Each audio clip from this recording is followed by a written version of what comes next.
আসসালামু আলাইকুম প্রিয় শিক্ষার্থীরা। টেন্স নিয়ে কেন এত টেন্স, অর্থাৎ টেন্স নিয়ে কেন এত দুশ্চিন্তা? টেন্স শব্দের অর্থ অস্থিরতা বা দুশ্চিন্তা। তবে গ্রামাটিক্যাল ভাষায় টেন্স মানে দুশ্চিন্তা নয়। যাই হোক, আপনাদের যত রকমের দুশ্চিন্তা আছে আজকের এই ভিডিওতে আমি সব দুশ্চিন্তা দূর করে দেব এবং টেন্স এমন করে আপনাদের শেখাবো ভবিষ্যতে আপনাদেরকে আর নতুন করে টেন্স শেখার দরকার হবে না। একটু আগে বলেছিলাম টেন্স মানে দুশ্চিন্তা, তবে গ্রামাটিক্যাল ভাষায় টেন্স মানে তো দুশ্চিন্তা নয়। টেন্স ল্যাটিন শব্দ টেম্পাস থেকে টেন্স শব্দের উৎপত্তি।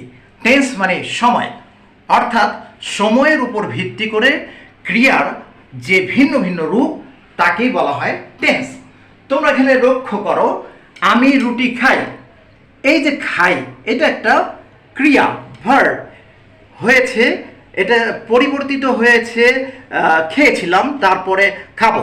খাই, খেয়েছিলাম, খাবো, অর্থাৎ ক্রিয়ার ভিন্ন ভিন্ন রূপ এখানে তৈরি হয়েছে। তোমরা লক্ষ্য করো, এটা হচ্ছে বর্তমান প্রেজেন্ট, এটা হচ্ছে পাস্ট অতীত, এটা হচ্ছে ফিউচার। এখন তোমরা লক্ষ্য করো, এই যে আমি তোমাদেরকে পড়াচ্ছি বা পড়াই অথবা কথা বলি এই মুহূর্তে, এটা কোন টেন্স? এটা পাস্ট নাকি প্রেজেন্ট নাকি ফিউচার? প্রেজেন্ট অর্থ বর্তমান, পাস্ট অর্থ অতীত, ফিউচার অর্থ ভবিষ্যৎ। তোমরা অনুমান করতে পেরেছ নিশ্চয়ই এটা প্রেজেন্ট টেন্স। আচ্ছা, এই যে আমি কথা বলছি বা ভিডিও তৈরি করছি, গতকাল কিন্তু এটার উপর একটা প্ল্যান করছিলাম যে আমি একটা ভিডিও তৈরি করব। তাহলে গতকালের আমার সার্বিক কর্মকাণ্ড ছিল কি ফিউচার না পাস্ট? অবশ্যই পাস্ট। তারপর এই ভিডিওটা তৈরি হওয়ার পর আমরা যখন আপলোড দেব তখন কিন্তু সেটা ফিউচার হয়ে যাবে। তো আসো আমরা স্ট্রাকচারের মাধ্যমে টেন্সগুলো বোঝানোর চেষ্টা করছি।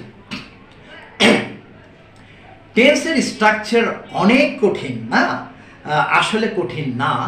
যদি সম্পূর্ণরূপে আমরা মুখস্থের উপর নির্ভর না করে একটু বুঝে বুঝে একটু টেকনিকে পড়তে পারি, তাহলে টেন্সের স্ট্রাকচার পানির মতো সহজ। আসো আমরা আজকে টেন্সের স্ট্রাকচারটা তোমাদের জন্য পানির মতো সহজ করে উপস্থাপন করার চেষ্টা করছি। তোমরা লক্ষ্য করো, যে কোনো টেন্সে সাবজেক্ট থাকবে, সাবজেক্টের পরে ভার্ব থাকবে। ওকে, যে কোনো টেন্সে টেন্স 12 প্রকার টেন্সেই আমরা দেখব সাবজেক্ট আছে, সাবজেক্টের পরে ভার্ব আছে, তারপরে অবজেক্ট। আমি এখানে অবজেক্ট কথাটা লিখি নেই, আমি লিখেছি এক্সটেনশন, সংক্ষেপে ইএক্স লিখেছি। কেন লিখেছি? কারণ এখানে সবসময় অবজেক্ট থাকবে না, কখনো অ্যাডভার্ব থাকবে, কখনো অ্যাডজেক্টিভ থাকবে, অথবা অন্য কোনো কিছু থাকতে পারে। সেই জন্য আমি এখানে এক্সটেনশন লিখেছি। সাবজেক্টের পরে ভার্ব বসানোর পর অতিরিক্ত যেটা থাকবে সেটাই তো এক্সটেনশন, অথবা ভার্বকে প্রশ্ন করে আমি যেটা পাবো সেটাই হচ্ছে এক্সটেনশন। তাহলে স্ট্রাকচারটি আরও ভালো করে বোঝানোর চেষ্টা করছি। দেখো, পিআই অর্থাৎ প্রেজেন্ট ইনডেফিনিটকে আমি মিন করেছি সাবজেক্ট ভার্ব ওয়ান মানে ভার্বের প্রেজেন্ট ফর্ম, তারপর এক্সটেনশন। দেখো এই দুটো স্ট্রাকচারে কি পার্থক্য রয়েছে? পার্থক্য শুধু ভার্বের জায়গায়, এখানে ভার্ব 1 ভার্বের প্রেজেন্ট ফর্ম, এখানে ভার্ব 2 ভার্বের পাস্ট ফর্ম। আবার লক্ষ্য করো, ফিউচার ইনডেফিনিট, এখানে সাবজেক্ট রয়েছে, অর্থাৎ প্রত্যেকটা টেন্সে সাবজেক্ট, সাবজেক্টের পরে ভার্ব রয়েছে। এখানে কিন্তু একসাথে দুটি ভার্ব রয়েছে।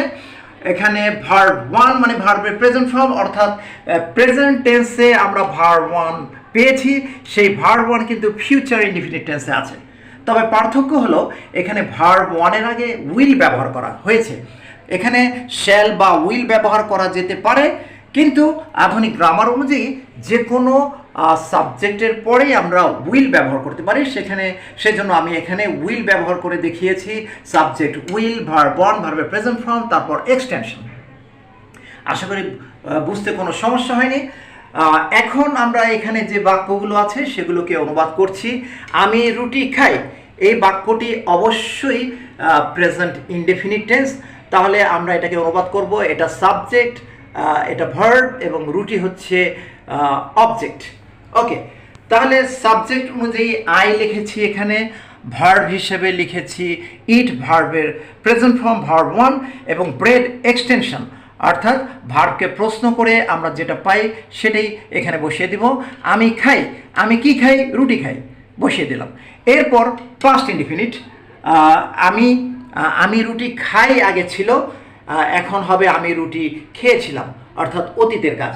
তো দেখো স্ট্রাকচার অনুযায়ী সাবজেক্ট এখানে আই, V2 মানে ভার্বের পাস্ট ফর্ম, 8 বাকি অংশ এক্সটেনশন ব্রেড।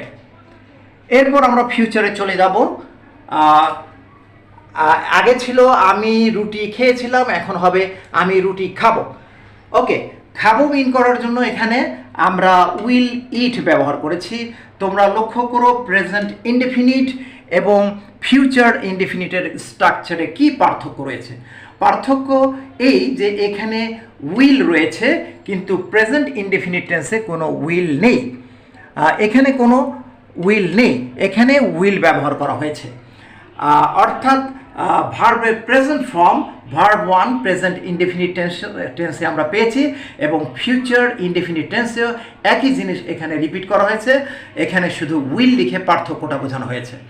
তো আমরা তোমাদের কোনো প্রশ্ন জাগতে পারে, ভার্বের প্রেজেন্ট ফর্ম তোমাদেরকে বুঝিয়েছি, পাস্ট ফর্ম বুঝিয়েছি, তাহলে ফিউচার ফর্ম কোনটি? আসলে বইতে ফিউচার ফর্ম বলতে কোনো ফর্মকে উল্লেখ করা হয়নি। তোমাদের বোঝার সুবিধার্থে আমি বলবো যে ভার্ব 1-এর আগে যখন উইল ব্যবহার করব তখন এই দুটি ভার্ব একত্রে মিলে এটাই ফিউচার ফর্ম। এটা জাস্ট তোমাদেরকে বোঝানোর জন্য বলেছি। তাহলে আমরা পরবর্তী বাক্যে চলে যাচ্ছি। তুমি সেখানে যাও, ইউ তুমি সাবজেক্টের জায়গায় ইউ রয়েছে, গো যাও, দেয়ার সেখানে, দেয়ার কিন্তু অ্যাডভার্ব। এই মুহূর্তে তোমরা অ্যাডভার্ব এবং অবজেক্ট এগুলো তোমরা হয়তো ভালো মতো বুঝো না, তাতে বিশেষ কোনো অসুবিধা এই মুহূর্তে নেই। তোমরা ভার্বকে প্রশ্ন করবে, প্রশ্ন করলে যেটা পাওয়া যায় সেটাই এখানে বসাবে, এক্সটেনশনের জায়গায় বসাবে। তুমি যাও, কোথায় যাও? সেখানে, দেয়ার, তাহলে হয়ে গেছে। তারপর পাস্ট টেন্স, তুমি কোথায় গিয়েছিলে? এই দেখো, যাও প্রেজেন্ট টেন্স, গিয়েছিলে পাস্ট টেন্স, তাহলে ইউ ওয়েন্ট দেয়ার। তারপর তুমি সেখানে যাবে, ইউ উইল গো দেয়ার। দেখো স্ট্রাকচারের সাথে মিলে গেছে, সাবজেক্ট উইলের জায়গায় উইল, তারপর ভার্ব 1-এর জায়গায় গো, তারপর এক্সটেনশন দেয়ার। এরপর আমরা অন্য একটা বাক্যে চলে যাচ্ছি, সে চা পান করে। তাহলে আমি লিখেছি সি, সি এর জায়গায় হিও লেখা যায়, হি পুরুষকে বোঝায়, সি মেয়েকে বোঝায়। সি টেক্স টি, সাবজেক্ট ভার্বের প্রেজেন্ট ফর্ম এক্সটেনশন বাকি অংশ, সি টেক্স টি, সে চা গ্রহণ করে। সি টুক টি, সে চা গ্রহণ করেছিল, পান করেছিল। টেকের জায়গায় টুক হয়েছে, অর্থাৎ ভার্বের পাস্ট ফর্ম ভার্ব টু। তারপর সে চা পান করবে, সে চা পান করবে, করবে বোঝানোর জন্য উইল টেক, অর্থাৎ সাবজেক্টের জায়গায় সাবজেক্ট, এই দেখো স্ট্রাকচারের উইল, তারপর টেক অর্থাৎ ভার্বের present form take, she will take, তারপরে বাকি অংশ টি, সে চা গ্রহণ করবে। এরপর আরেকটি বাক্য, তারা আমাকে ডাকে, they call me, subject verb extension, তারা আমাকে ডাকবে, দে কল্ড মি, তারা আমাকে ডাকবে, সরি তারা আমাকে ডেকেছিল, দে কল্ড মি, তারা আমাকে ডাকবে, দে উইল কল মি, তারা আমাকে ডাকবে। প্রিয় শিক্ষার্থী, তোমাদের মাঝে প্রশ্ন জাগতে পারে, ভার্বের প্রেজেন্ট ফর্ম কোনটি, পাস্ট ফর্ম কোনটি, কিভাবে বুঝবো এটি ভার্বের প্রেজেন্ট ফর্ম, কিভাবে বুঝবো পাস্ট ফর্ম? আসলে বোঝার ব্যাপারটি এখানে হচ্ছে মুখস্থের ব্যাপার। গ্রামারে কিছু কিছু ব্যাপার অবশ্যই মুখস্থ করতে হবে। তোমাদেরকে তোমরা 6 এবং 7-এর বইতে চলে যাবে, সেখানে খুব সহজ সহজ ভার্ব রয়েছে এবং কমন কমন ভার্ব রয়েছে, সেগুলো তোমরা পড়বে। যেমন রয়েছে ডিউ, প্রেজেন্ট টেন্সের ঘরে ডু রয়েছে, পাস্ট টেন্সের ঘরে ডিড রয়েছে, পাস্ট পার্টিসিপলের ঘরে রয়েছে ডান।